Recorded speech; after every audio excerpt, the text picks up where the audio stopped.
Nagpasakaan og kaso sa kapulisan sa Liloan ang mga ginikanan sa tulo ka menor de edad nga nalambigit sa rambol sa Barangay Poblasyon, lungsod sa Liloan ning weekend.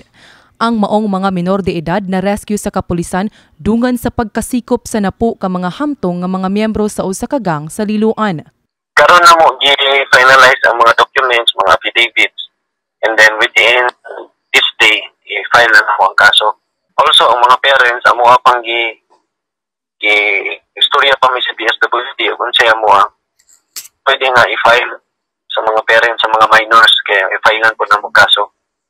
Gibutyag ni Police Major Eric Gingoyon, hepe sa Liloan Police nga gihikay na sab nila ang gikinahanglan nga mga dokumento alang sa pagpasaka og kaso batok sa laing napulo ka mga batan-on nga maoy hinungdan sa kagubot. Ang maong insidente nahitabo pasado alas 2 sa kadlawon niadtong Domingo, Hunyo 16, 2024, human nag-inom ang mga batan-on sa usa ka imnanan sa maong dapit. Nagsugod ang panagbangi sa duha ka grupo tungod lang matud pa sa babay. Sigon sa usa ka grupo, misulay sila og likay sa pikas nga grupo sa dihang nakadungog na silag mga bati nga istorya hinungdan nga mihawa sila sa imnanan. Apan, giapas sila sa pikas nga grupo ug didto na nagsugod ang rambol tali sa mga batan-on taliwala mismo sa dalan. Mahinumdumang aduna say kagubot nga nahitabo sa miaging buwan sa Barangay Yati, lungsod gihapon sa Liloan, diin mikalas gyud kini og kinabuhi sa usa ka 16 anyos nga babae.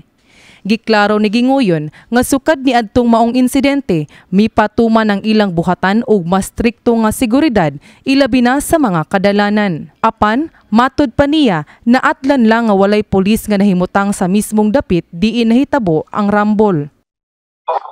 Minders yapon sa community, sa public, alabi na curfew daw naging sa kadalanan. So, hindi siya makaya kung ang police lang o ang barangay may magtrabaho. So, for this to be effective, dapat tagid ang cooperation sa community o sa mga parents.